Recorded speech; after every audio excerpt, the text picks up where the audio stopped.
तुझे पता है, एक जगह से मॉडलिंग का ऑफर आया था मुझे, पर उसी दिन मेरी शादी है, तो मैंने अपना पहला ऑफर खुद मना कर दिया। वैसे देख, मैंने 4-5 वेस्टर्न ड्रेस ली है अपने लिए। शादी के बाद पुरानी ड्रेस छोड़ना पहनूंगी मैं तो कहती हूँ कि तू भी 1-2 ले ले वेस्टर्न ड्रेस।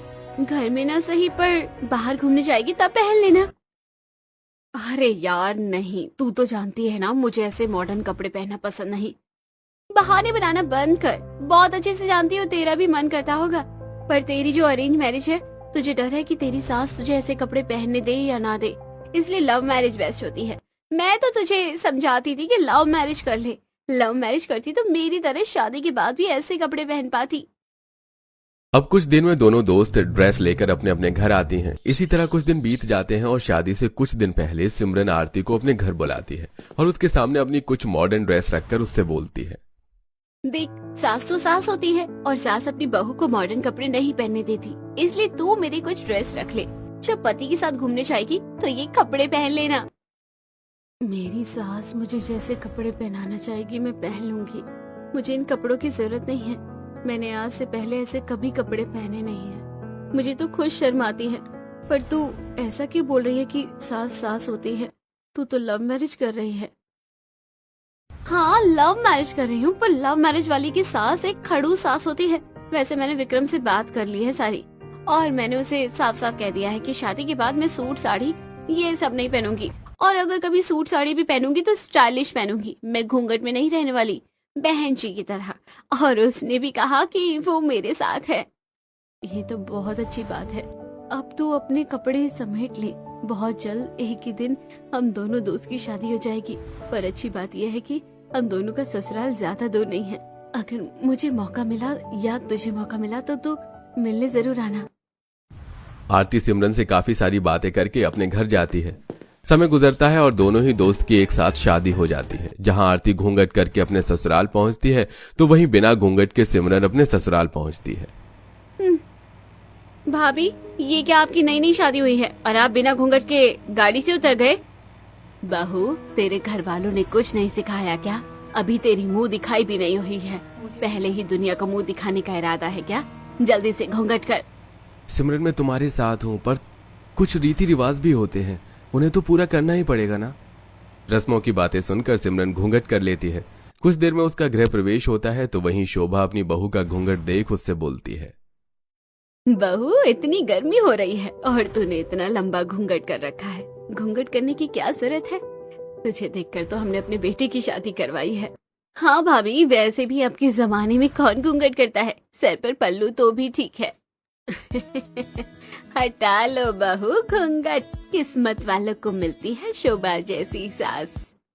सभी लोगों के कहने पर आरती अपना घूंघट हटा लेती है। कुछ ही देर में उसका भी गृह प्रवेश होता है और इस तरह पूरा दिन बीत जाता है। अगले दिन दोनों ही बहू की पहली रसोई होती है, इसलिए दोनों ही जल्दी उठकर तैयार हो जाती हैं। जहां आरती साड़ी पहनकर सिर पर पल्लू रखती है तो वहीं स्लीवलेस सूट डालकर बिना चुन्नी के सिमरन नीचे आती है। बहू, ये क्या बेशर्मी है? माना कि तुम्हारी लव मैरिज हुई है, पर इसका मतलब ये तो नहीं कि तुम शादी के अगले ही दिन ऐसे कपड़े पहनो। जल्दी से जाकर कपड़े बदलो। और हाँ, तुम्हारी पहली रसोई रात को होगी। शादी में कुछ रिश्तेदार नहीं आ पाए थे, तो इसलिए वो आज आ रहे हैं, तो उनके सामने साड़ी पहनकर ही आना। ठीक है माँ जी, पर इस सूट में क्या दिक्कत है? माँ, भाभी को आए अभी एक दिन भी नहीं हुआ है और वो आपसे सवाल कर रही हैं। बहू, हमारे घर की बहू ऐसे कपड़े नहीं पहनती। अभी तुम्हारी नई नई शादी हुई है, कम से कम शादी के कुछ दिनों तक तो हमारी इज्जत रख लो और ढके हुए कपड़े पहन लो। किसी भी वक्त कोई भी आ जाएगा तुमसे मिलने, और अगर वो तुम्हें ऐसे कपड़ों में देखेंगे तो मेरी क्या इज्जत रह जाएगी उनके सामने? सोचा है कभी? सिमरन, तुम सब कुछ मुझ पर छोड़ दो और अभी जाकर प्लीज ऐसा सूट डालो जिसकी बाजू पूरी हो। तुम्हें मुझ पर विश्वास तो है ना? विक्रम के कहने पर सिमरन जाकर कपड़े चेंज कर लेती है तो वहीं शोभा अपनी बहू की साड़ी देख सिर पर हाथ रखकर उससे बोलती है, हे भगवान, कैसी बहू मिल गई है मुझे। क्या हुआ माँ, तुम ऐसा क्यों बोल रही हो? आरती से कोई गलती हो गई है क्या? बेटा, मेरी बहू आजकल की है और इसे देखो, हमारे जमाने में जी रही है। बहू हमारे जमाने में लड़की शादी करके आती थी, घूंघट करती थी, साड़ी पहनती थी, पर अब की लड़कियां सूट पहनती है, स्टाइलिश कपड़े पहनती है। और एक तुम हो, देखो रात में घर में मेहमान आ रहे हैं, अगर उन्होंने तुम्हें ऐसे साड़ी में सर पर पल्लू देखा तो क्या कहेंगे कि मैं अपनी बहू और बेटी में फर्क करती हूँ। बेटी को छोटे कपड़े पहनाती हूँ और बहू को घूंघट में रखती हूँ। भाभी, आप जब तक स्टाइलिश नहीं बनोगी ना तो माँ आपको ऐसे ही सुनाती रहेगी, आपकी सास औरों की सास से अलग है। बस ये बात गांठ बांध लो। अपनी सास और नंद की बातें सुनकर आरती हंसने लगती है और जाकर सूट डाल लेती है। देखते ही देखते शाम हो जाती है और खाना बनाते हुए दोनों दोस्त एक दूसरे से फोन पर बातें करती हैं। लगता है भगवान ने हम दोनों की किस्मत एक जैसी लिखी है। एक साथ शादी हुई और एक ही टाइम पर पहली रसोई भी हो रही है। मुझे तो तेरी बहुत याद आ रही है। वैसे आज तूने क्या पहना है? इतने सारे तू वेस्टर्न कपड़े लेकर गई थी, पहना या नहीं? आज तो ससुराल में पहला ही दिन है और बाहर से कुछ लोग आ रहे हैं तो उनके सामने वेस्टर्न ड्रेस नहीं पहन सकती ना, इसलिए साड़ी पहनी है ताकि मेरी सास भी खुश हो जाए। तू अपना बता, आंटी जी बनकर तो नहीं घूम रही ना ससुराल में? और तेरी सास तुझे घूंघट तो नहीं करवा रही? अरे नहीं यार, मेरी सास को तो मेरे घूंघट करने से ही प्रॉब्लम है। अच्छा मैं रखती हूँ, बाकी बातें तुझसे बाद में करूंगी। लगता है घर में मेहमान आ गए हैं। आरती अपने दोस्त से आधी अधूरी बातें करके फोन रख देती है। कुछ देर में दोनों के घरों में मेहमान आते हैं, जहां आरती को देख सभी शोभा से कहती हैं, शोभा तेरी पहली बहू है हमारे घर में जो सूट साड़ी में है। अपनी बहू को थोड़ा बोल, खुद को बदले। कहीं ऐसे तो नहीं तूने ही बेचारी को ऐसे कपड़े पहनने के लिए मजबूर किया हो? बहू, अगर तुम्हारी सास ने जबरदस्ती तुम्हें ऐसे कपड़े पहनाए ना तो मुझे बताओ, मैं तुम्हारी सास की जेठानी हूँ, मैं इसके कान मोड़ दूंगी। नहीं ताई जी, माँ जी तो मुझे कल से ही कह रही थी कि मैं आजकल की बहू की तरह रहूं और जो मेरा दिल करे वो पहन लूं। मुझे तो ऐसे ही कपड़े कंफर्टेबल लगते हैं। अगर ऐसी बात है तो ठीक है, अगर तुम्हारी सास कभी तुम्हें परेशान करे तो मुझे जरूर बताना। जहां ससुराल में आते ही आरती को काफी सारी खुशियां मिलती हैं, तो वहीं जब साड़ी पहनकर बिना सिर पर पल्लू रखे सिमरन मेहमानों को खाना परोसती है तो शांति की जेठानी शांति को ताने कसती है। शांति, पर जो भी कहो, तुम बड़ी मॉडर्न हो गई हो। आज तक हमारे खानदान में किसी की लव मैरिज नहीं हुई, पर तुमने तो अपने बेटे की लव मैरिज भी करवा दी और बहू को स्टाइलिश साड़ी पहनने की भी मंजूरी दे दी। अब जो स्टाइलिश साड़ी पहनती है भला वो घूंघट कहाँ से करना सीखेगी, कहाँ से जानेगी? बहू, बड़े कुछ बोल रहे हैं, अब क्या सुनाई भी नहीं देता? सुमित्रा की ऐसी बातें सुनकर शांति सिमरन को आंख दिखाने लगती है। कुछ देर में सुमित्रा खाना खाकर वहां से चली जाती है और शांति सिमरन से नाराज हो जाती है। इसी तरह कुछ दिन बीत जाते हैं और सिमरन अपनी सास के अनुसार कपड़े पहनना शुरू कर देती है। ऐसे ही एक रात, विक्रम, तुमने तो कहा था कि तुम मेरा साथ दोगे, मुझे बाहर घुमाओगे, मुझे वेस्टर्न कपड़े पहनने दोगे, पर यहाँ देखो मुझे माँ जी की वजह से आंटी जैसे कपड़े पहनने पड़ते हैं। तुम्हारी बहन तो खुद मॉडर्न कपड़े पहनती है और मुझे ऐसे सूट साड़ी पहनने को कहती है। फिक्र मत करो, तुम जाकर तैयार हो जाओ, हम अभी मूवी देखने चलेंगे। विक्रम के कहने पर सिमरन जल्दी से तैयार होकर बाहर आती है और एक बार फिर अपनी बहू को फाइटिंग वाले सूट में देखकर उस पर भड़कने लगती है। इस घर में मैं हूँ या नहीं, जब तुम्हें अपने ही मन की करनी है, और तुम दोनों इस वक्त कहाँ चले ऐसे कपड़े पहनकर? वो माँ जी, जब से शादी हुई हम बाहर नहीं गए ना, तो इसलिए आज हम बाहर जा रहे हैं। माँ, सही कहा ताई जी ने, भाभी तो हाथ से निकली हुई है और भैया भी सिर्फ भाभी की सुनते हैं। अभी शादी को 1 महीना भी नहीं हुआ और तुम अपने पति के हाथ में हाथ डालकर घर से बाहर जाओगी। जहाँ भी जाना हो रात में जाना, अंधेरे में। मैं नहीं चाहती कि तुम्हारी वजह से मुझे अब गली मोहल्ले वालों के भी ताने सुनने को मिले। शांति सिमरन और विक्रम को बाहर जाने से मना कर देती है, जिस वजह से सिमरन का मूड खराब हो जाता है। तो वहीं करिश्मा और शोभा मैक्सी ड्रेस लेकर आते हैं और आरती को देते हुए कहते हैं, बहू, जब से शादी हुई है कहीं बाहर नहीं गई। हमारी इतनी हैसियत तो नहीं कि तुम्हें हनीमून के लिए बाहर भेज सके, इसलिए आज तुम भी ड्रेस पहनकर कहीं बाहर घूमने चली जाओ। आरती, अब तो माँ ने खुद तुम्हें ड्रेस ला कर दी है, अब तो चलो। अच्छा ठीक है, मैं अभी ड्रेस चेंज करके आती हूँ। आरती ड्रेस चेंज करके आती है और अपने पति के साथ बाहर घूमने जाती है। तो वहीं रात के अंधेरे में सिमरन और विक्रम बाहर घूमने जाते हैं और बाहर जाकर सिमरन कपड़े बदलती है। कितना अच्छा लग रहा है आज मुझे वन पीस पहनकर। पता नहीं कब मैं ससुराल में खुलकर जी पाऊंगी, जैसे मैं जीना चाहती थी। अभी नई नई शादी हुई है, लोगों की नजरों से माँ तुम्हें बचा के रखना चाहती है, पर फिक्र मत करो, 1-2 महीने में सब नॉर्मल हो जाएगा। फिर जैसे तुम बन के रहना चाहती हो वैसे बन के रह पाओगी।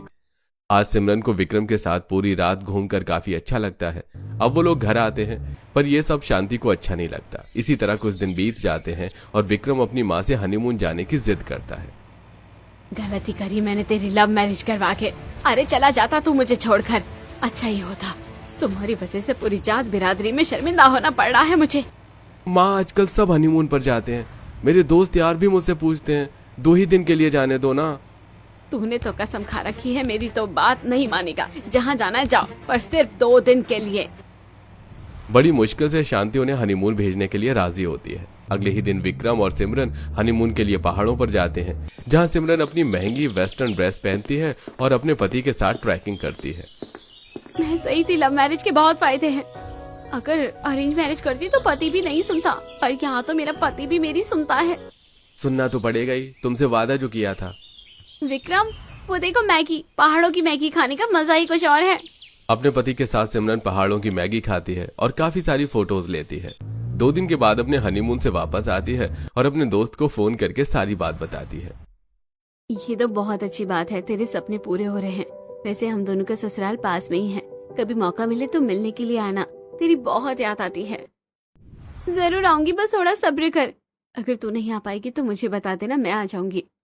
अरे मैंने तुझे बोल दिया है ना, मैं आ जाऊंगी। चल अच्छा, मैं रखती हूँ। सिमरन फोन रखकर फिर से अपनी सास के हिसाब से कपड़े पहनकर घर के काम करने लगती है। समय गुजरता है और एक दिन जब शांति और काजल घर में नहीं होते तो सिमरन घूंघट करके अपनी दोस्त से मिलने उसके घर जाती है और उसके घर में जाकर अपना घूंघट हटाती है।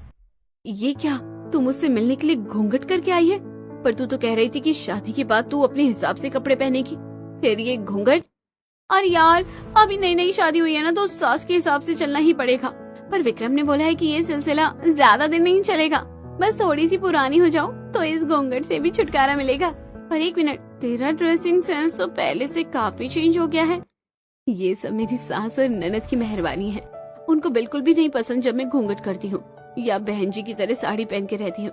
उनका कहना है कि आजकल की बहुएं बहुत एडवांस है और मैं भी थोड़ी मॉडर्न बनकर रहूं। आरती की बात सुनकर सिमरन काफी हैरान होती है और अपने घर जाती है और बाहर से सिमरन को आता देख शांति उस पर नाराज होती है। मैं 10 मिनट के लिए घर से बाहर क्या गई, तूने अपनी मनमानी शुरू कर दी। आने दे, आज मैं विक्रम को बताऊंगी तेरी इन हरकतों के बारे में। पर माँ जी, मैं घूंघट करके गई थी। रहने दो भाभी, जब आप बिना पूछे घर से बाहर जा सकती हो तो बाहर जाकर घूंघट हटाना आपके लिए कौन सी बड़ी बात होगी। आप चाहती ही हैं कि लोग माँ को ताने दे। अपनी नंद और सास की ऐसी बातें सुनकर सिमरन रोती हुई ऊपर जाती है और घर आते ही शांति अपने बेटे के कान भरती है। समय गुजरता है और एक दिन जब सिमरन छत पर घूंघट में कपड़े डाल रही होती है तो उसकी नजर नीचे जाती है और वो देखती है कि उसकी दोस्त अपने पति के साथ हाथ पकड़कर बाहर घूमने के लिए जा रही है। आरती तो एक सिंपल जिंदगी जीना चाहती थी। उसने तो कभी सोचा ही नहीं था कि उसका ससुराल इतना अच्छा होगा। गलती करी मैंने लव मैरिज करके। ससुराल वालों को खुश करने के चक्कर में मैंने अपनी खुशियाँ खत्म कर ली हैं। अपनी दोस्त को खुश और एक आजाद जिंदगी जीता देख सिमरन को काफी बुरा लगता है। ऐसे ही एक रात, विक्रम, और कब तक मुझे बहन जी की तरह साड़ी पहनना होगा, घूंघट में रहना होगा? माँ जी तो मुझे घर से बाहर भी नहीं जाने देती। तुमने मुझसे वादा किया था कि मैं अपने हिसाब से कपड़े पहन सकती हूँ, जिंदगी जी सकती हूँ, पर यहाँ तो कुछ ऐसा ही नहीं हो रहा है। सिमरन, तुम क्या चाहती हो कि मैं तुम्हारी वजह से माँ से लड़ूं? हमारे घर के जो रीति रिवाज हैं वो तुम्हें अपनाने ही पड़ेंगे। शादी के बाद हर किसी को कॉम्प्रोमाइज करना पड़ता है, तुम्हें भी करना होगा। विक्रम अपने सारे वादे भूल जाता है और उल्टा सिमरन को ही सुनाना शुरू कर देता है। समय गुजरता है और एक दिन कमरे में बैठकर सिमरन फोन चला रही होती है और वो देखती है कि उसकी दोस्त ने अपने पति के साथ मॉडर्न कपड़े में फोटो डाली है। ये देख वो अपने हनीमून की फोटो देखने लगती है और कुछ फोटो अपलोड कर देती है। फोटो अपलोड करने के 1 घंटे बाद शांति की जेठानी शांति को फोन करती है। शांति, मुझे लगा था कि सिर्फ तुमने अपनी बहू को घर में छूट दे रखी है, पर मैं ये नहीं जानती थी कि तुमने अपनी बहू को इतनी छूट दे रखी है कि वो बाहर ऐसे छोटे कपड़े पहनती है और अपने पति के साथ ऐसे फोटो सोशल मीडिया पर अपलोड कर रही है। सुमित्रा की बात सुनकर शांति पूरा घर सिर पर उठा लेती है और विक्रम के आते ही सिमरन को खरी खोटी सुनाने लगती है। मैं तो पहले से ही जानती थी इसके चाल चलन ठीक नहीं है। जो लड़की मॉडलिंग करना चाहती हो वो भला ससुराल कैसे संभाल सकती है? इसने तो हमारी इज्जत की धज्जियां उड़ा रखी है। कैसी फोटो सोशल मीडिया पर अपलोड की है इसने। लोग मुझे फोन करके बोल रहे हैं, बता अब तू हमारी इज्जत क्या रही। विक्रम, सुन क्या रहे हो? माँ को बताओ कि मैंने तुम्हारे साथ ही फोटो डाली है और इसमें गलत क्या है? सिमरन, हमारे घर की बहू को इतनी छूट नहीं है जितनी तुम्हें मिली है, और हमारे घर की बहू सोशल मीडिया पर अपनी फोटो नहीं डालती, और मैंने तुम्हें मना किया था हनीमून की फोटो अपलोड ना करने को। अभी डिलीट करो। बस बहुत हो गया, और तुम लोगों की मनमानी बर्दाश्त नहीं कर सकती मैं। ससुराल में जाकर ससुराल के हिसाब से ढलना पड़ता है, पर इसका मतलब ये नहीं कि मैं जीना ही छोड़ दूं। देखा बेटा, इसकी जुबान कितनी ज्यादा चलने लगी है। शादी के 2 महीने हुए नहीं कि ये हमारे साथ ऐसे पेश आ रही है। सोच, 2 साल बाद ये हमारा क्या हाल करेगी।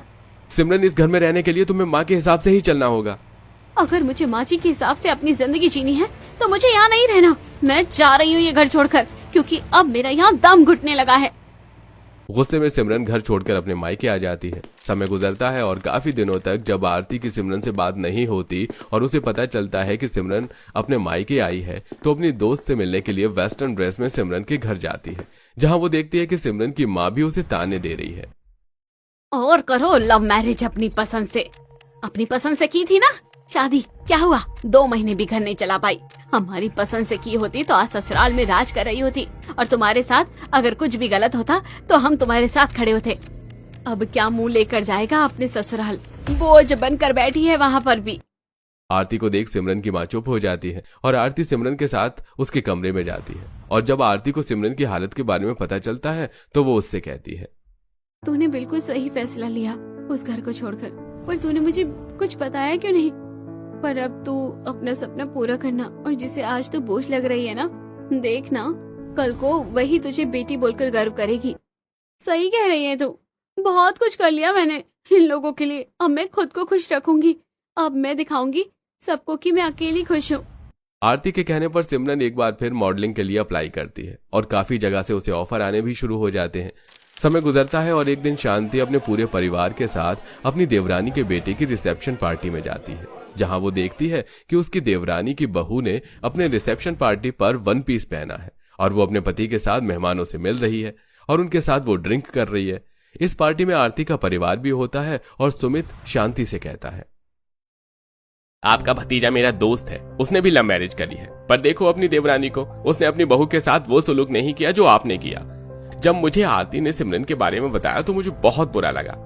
आप जिस रिश्तेदार की बात सुन रही हैं, उन्होंने अपनी बहू के लिए और दूसरों की बहू के लिए कितने अलग नियम बना रखे हैं। आप लोगों ने जो मेरी दोस्त के साथ किया वो बिल्कुल सही नहीं था। आप लोगों ने उसके सपने मार दिए।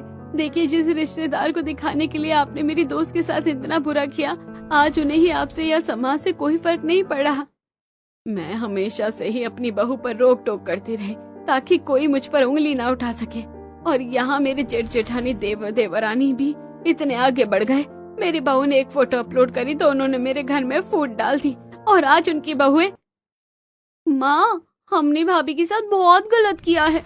हमें उनसे माफी मांगनी चाहिए और उन्हें वापस बुला लेना चाहिए, और उन्हें उनकी जिंदगी उनके हिसाब से जीने देने चाहिए। उस दिन शांति और उसके परिवार को अपनी गलती का एहसास होता है और वो लोग पार्टी से सिमरन के पास जाते हैं।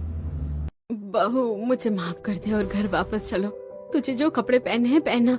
जिन लोगों से डर कर मैंने तेरे ऊपर पाबंदी लगाई, आज मैंने देखा वही लोग खुलकर जिंदगी जी रहे हैं। मुझे माफ कर दे बहू, मुझसे बहुत गलती हो गई है। मुझे अपनी गलती का एहसास हो चुका है। सिमरन, मुझे भी माफ कर दो। तुम्हारा असली गुनहगार मैं हूँ।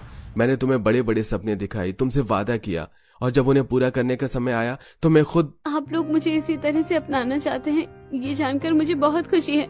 मैं भी यही चाहती हूँ कि सबसे पहले सब ठीक हो जाए, और अगर आप लोगों को मेरे कपड़ों से दिक्कत नहीं हुई तो मुझे भी किसी चीज से कोई दिक्कत नहीं है। सिमरन की जिंदगी में अब सब ठीक हो जाता है और वो फिर से अपने ससुराल जाती है, अपने हिसाब से कपड़े पहनती है।